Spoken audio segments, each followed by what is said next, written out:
Chapter 2. The Conspiracy. Act 27. The doorbell rang early, on a Sunday morning at Frank's house, far earlier than any visitor he was expecting. He'd planned the entire day around a family outing. "I'm looking for Franco Lim." "That's me. How can I help?" "Letter for you. Please sign here." "Thanks." The postman left and climbed back into his pickup truck. Oddly, he never actually drove away. "What was that, Honorable?" His wife called from upstairs. "Nothing, just a letter, delivered at an odd hour. Should I start on breakfast?" "Surprise me." He gathered the ingredients and began cooking, though something about the morning left him unsettled. He glanced toward the window and saw the pickup truck still parked outside. He called the village security office. No one answered. He decided finally to open the letter, dreading what it might contain. Might as well see it now, he thought. The letter read only. Code red. "Bring your family." The words hit him like a physical blow. He felt his breath catch, his vision swim, and then everything went dark. The loud thud of his collapse brought his wife rushing downstairs, where she too lost consciousness only moments later. A group of men broke into the house, carried them both out to the waiting pickup, and drove away. Act 28. Frank woke inside an undisclosed safe house, his wife and son still unconscious beside him, likely still under the effects of whatever sedative had been used. "Don't worry, they're fine," an unfamiliar voice said. "Why are we here? Why are we being held? You'll understand soon enough. For now, wait for your family to wake and have some breakfast. I'm not your enemy. Whether that stays true depends entirely on what you decide once we've talked." A few minutes later, his wife and son stirred. Frank did his best to calm them, offering what little reassurance he could about the strange, temporary nature of their situation. Breakfast arrived, and the family ate together in tense silence. Partway through the meal, a new figure stepped into the room. "Franco, it's been a while." "Henry? You look surprised. Mind if I join you?" "Of course," Frank said, though his voice betrayed just how unsettled he actually felt. "I just wasn't expecting you. Certainly not like this. Let's catch up first. We'll get to why you and your family are here soon enough." Henry was the country's former national security advisor, now a sitting senator, a position he'd held for 15 years, ever since Antonio Enriquez had won the presidency. He remained deeply embedded in national security matters even now, working closely alongside the current advisor, Pia de la Cruz. One of their current projects involved reassessing the aging framework provided by ASEAN Cybersecurity Associates, weighing whether to renew the contract outright or open the bidding to a new vendor. Nearly 90% of Henry's staff had been reassigned to the effort, with instructions to move quickly. After breakfast, Henry asked if he might borrow Frank for a private conversation. They stepped into a side room, away from Frank's family. "What's the emergency?" Frank asked, the moment the door closed. "Not just an emergency. A problem serious enough to put every one of us in danger, if it isn't handled properly." "What kind of emergency requires bringing my family into it?" "One we couldn't think how to secure any other way." Henry sat folding his hands. "I'll give you the short version. A week ago, someone sent an anonymous email to the NBI's cybersecurity office. Untraceable source. It referenced the plane crash we're all painfully familiar with. A second email followed days later, this one containing a segment of the video showing you and Albert arguing.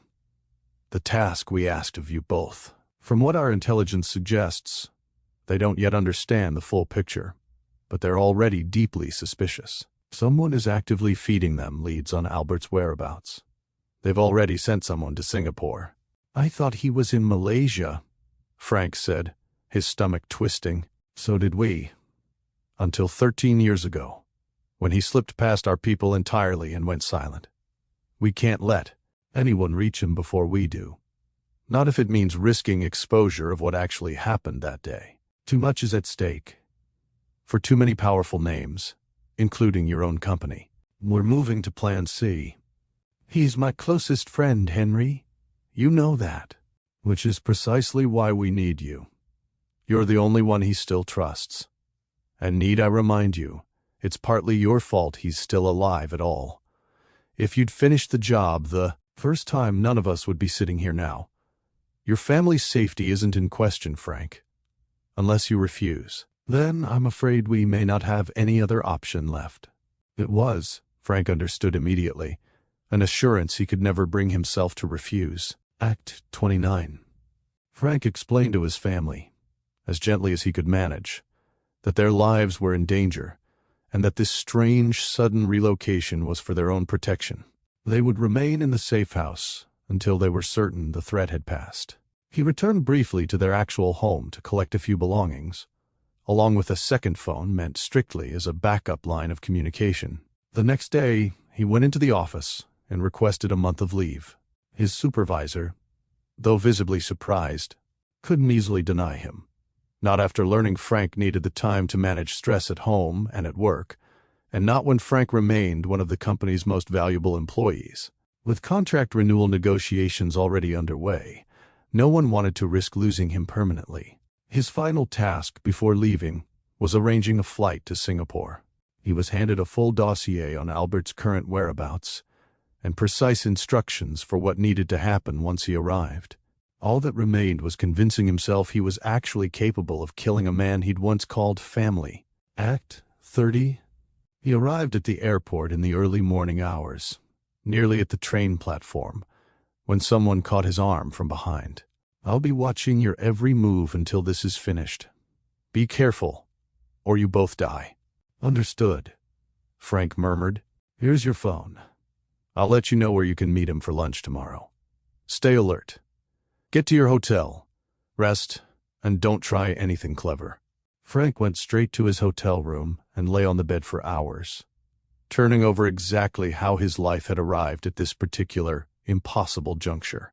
He'd made mistakes before, plenty of them, but killing someone, killing a friend, wasn't something he'd ever imagined himself capable of. How had two old friends found themselves on opposite sides of something this dangerous? Was there truly no way out of the reality closing in around him? No alternative to becoming the man who finally ended Albert's life? Is there another way? He asked himself over and over, without finding an answer. Then another thought surfaced, sharper and more urgent than the rest. Emma is here too. No one can know that but Albert. My watcher can't see her, or she becomes a target as well. Eventually, exhaustion won out, and he fell asleep with his alarm set for 9. Act 31. Emma spent that same stretch of days finishing up a routine audit, the office buzzing with anticipation ahead of their system's official launch. Alex had asked for a final round of testing before they cleared everything for release, after which an international video conference with several heads of state was scheduled, along with the very real possibility of a follow-up demonstration for interested parties. The coming days promised to be some of the busiest of her short career so far. Alex had invited Emma, alongside Jane, to help present the system's capabilities and audit results directly to their prospective clients. All clear, Emma announced, delighted, once the final tests came back clean. She brought the results straight to Alex's office, along with a detailed summary of every test they'd conducted. Emma, I've been a little worried about you lately, Alex said, studying her carefully. Skipping meals, eating lunch alone most days. Is there something going on I can help with? Just some personal things I'm working through, she said. I promise I'm fine, and I'll be back to joining everyone for lunch and dinner starting today. Good. I hate eating all those snacks that were technically meant for you, he said, and both of them laughed. That evening, the team went out together, sharing a few bottles of wine before heading home. On the way back, Emma's phone buzzed with a new message. Continuously check your phone starting tomorrow. This is an emergency. If possible, take sick leave and stay away from work. This has to be from whoever called about my father, she thought. What's supposed to happen tomorrow? Part of her felt something close to excitement, a strange, guilty flicker of hope that she might actually see him again, tangled together with a deep, uneasy fear of everything that could go wrong before that happened. Act 32. I'd been invited by my boss for lunch at a restaurant 2 corners down from Mustafa Mall. Not exactly the outing I would have chosen, given how poorly I've always handled spicy food. We arrived at noon, right into the thick of the lunchtime crowd. Hardly ideal for a relaxed meal, though turning down an invitation from Mike was never really an option. We ordered, and I made sure to stock up on soda, hoping it might dull the worst of the spice. It rarely worked as well as I hoped. Mike used to invite me to lunch fairly often, before his newborn son consumed most of his free time. As we settled in, he opened with his usual bluntness. "You're not getting any younger, and I still haven't seen you so much as glance at a new woman. I remember you telling me years ago about the accident that took your family. I think it's finally time you moved on and started actually living again." The comment landed harder than I expected, though it wasn't wrong, exactly. It made me realize, all over again, just how much time I'd let slip past me here. Time I might have spent building some kind of companionship, however modest. The truth is, I still ache for the particular comfort of my wife's presence. The small, ordinary things she used to do that made a house feel like a home. I never let myself pursue anyone else, because I couldn't, and because some small, stubborn part of me refused to give up hoping I might see them again one day. Seeing my daughter, however briefly, had only sharpened that hope into something considerably harder to ignore. "I can't quite escape that past, sir," I told him. "It's been years, I know, but there are wounds even time doesn't fully close. I appreciate every attempt you've made to introduce me to someone. It wouldn't be fair to anyone, though, to start something new while my past is still so unresolved. For now, your friendship, and everyone else's at the office, has carried me through well enough." "It's a bit like you and spicy food," Mike said, gesturing at my plate. "You keep avoiding it, but every so often you try anyway, and maybe one day you'll actually enjoy it. Holding on to the past instead of living in the present isn't healthy, Albert. Have you thought about what retirement looks like for you? Growing old with no one beside you? You know my sister's always liked you." "Ah, there it is. Your sister's lovely, honestly. Why hasn't she found anyone herself?" "She had a fiancé once, but he left her for someone else weeks before the wedding. Since then, she's poured herself into work and family instead. She doesn't warm up to people easily anymore. Her instincts got considerably sharper after that. Just take her out sometime, as friends. It worries me, watching you spend all your time with a bunch of guys from the office." "I'll consider it. Don't expect too much, though. That's all I ask." "So, how's the spicy food treating you?" "Spicy, same as always. I'm 3 sodas deep just trying to survive this lunch." "You really need to practice. You can't just live on burgers and pasta forever. People get bored of a man who never tries anything new." "You really think I'm that boring?" "Take it from someone who's been exactly where you are. Look at me now. A family man, finally. Though it took me longer than I ever expected. Women these days want someone willing to take a few risks. I'm not saying go start a whole new family. Just be with someone, Albert." "Fine. I don't think I can get you to stop lecturing me without agreeing to something." "One more thing," Mike added. "Stop calling me sir. It makes me uncomfortable. How many times do I have to remind you my name is Mike? Consider this my final warning. Next time, I really will fire you." "I'll try. You know how things are back home in Manila." Act 33. Frank had been instructed to meet Albert at a restaurant near Mustafa Mall. The moment he stepped inside, he spotted him instantly, seated at a table across the room. He took a seat far enough away to avoid being noticed immediately, waiting for his watcher's signal before making any move. He had never felt nerves quite like this. The particular sickening dread of approaching a friend who might, quite reasonably, still hate him for everything that had happened. He spent those long minutes searching, uselessly, for some way to abandon the plan entirely without putting his family at risk. All he could do now was hope for something like a miracle. A message finally arrived, instructing him to walk past Albert's table as though heading to the restroom. He approached slowly, pretending not to notice him, until Albert's voice stopped him cold, confused, disbelieving. "Frank?" "Oh, Albert." Frank forced a look of genuine surprise onto his face. "How long have you been here?" "Just a few days. Quick business trip, already wrapped up." "Sit with us. This is Mike, my boss. Mike, my old colleague, Frank." "Good to meet you, Mike." You too." "We should grab a drink tonight, catch up properly," Frank suggested. "You're welcome to join us, Mike." "I need to get home. My wife's family is coming for dinner," Mike said. "I'm free," Albert said. "Let's meet at the screening room, 7 o'clock. Good drinks, good food." "We'll see you there," Frank said, before excusing himself to run an errand he didn't actually have. Act 34. The screening room. 6:30 in the evening. Frank arrived early, reviewing the instructions his watcher had sent, his nerves worse now than at any point since landing in Singapore. Whatever happened here tonight was going to cause a considerable disturbance, and that disturbance, he'd decided, might be the only advantage he had left. He was still, quietly, desperately, hoping for a miracle. His watcher sat only a few tables away, close enough to ensure the job got done.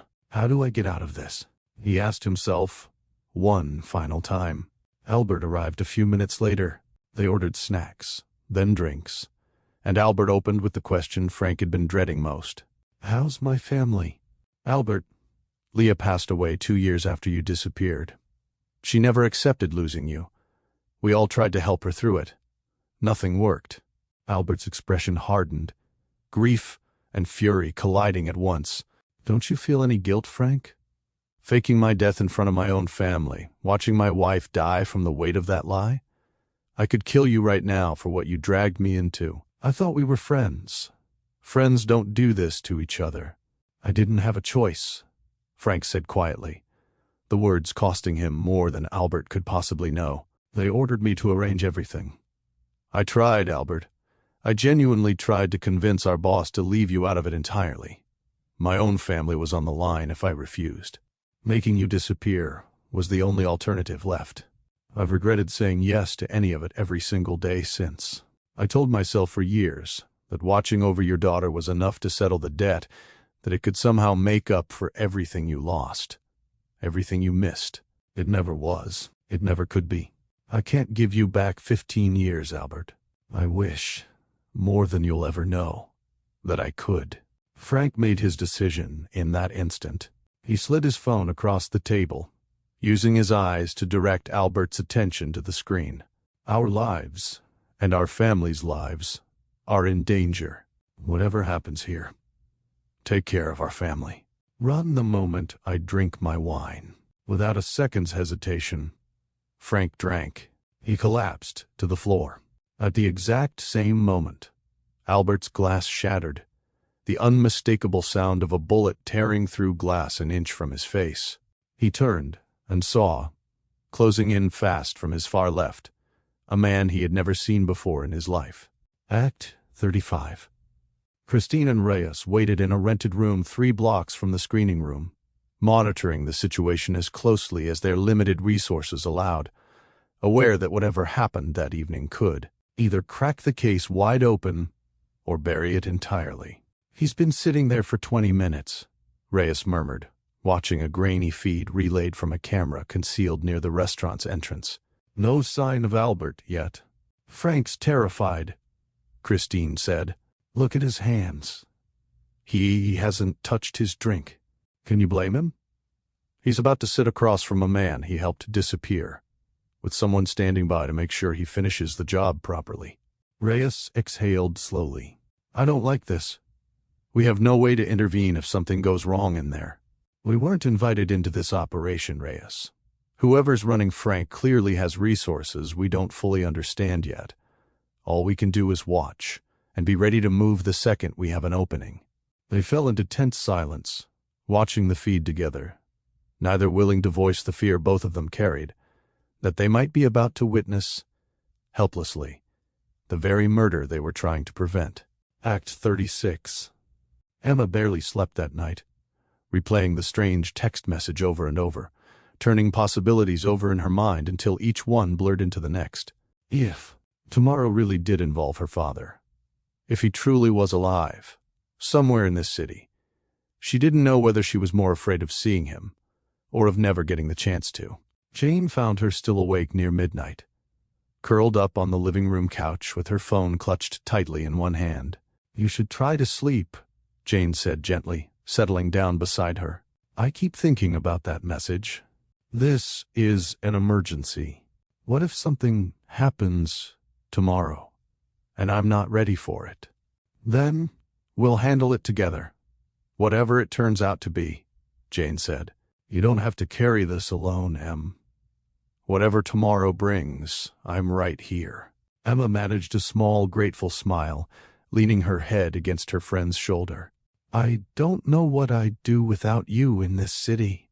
Lucky for you, you'll never have to find out," Jane said softly, and the two of them sat together in the quiet apartment, waiting for whatever the next day held. Act 35B. Looking back, Frank would often describe that evening at the screening room as the moment he finally understood the true cost of every choice he'd made in the years since the crash. Not the gunfire, not the poison burning through his system, but the look on Albert's face in the seconds before he drank. Grief and fury, and, underneath it all, something that might almost have been forgiveness, offered before Frank had even earned the right to ask for it. He would spend the following months, and the dangerous year that followed, trying to become a man worthy of that unearned grace, one difficult, honest choice at a time.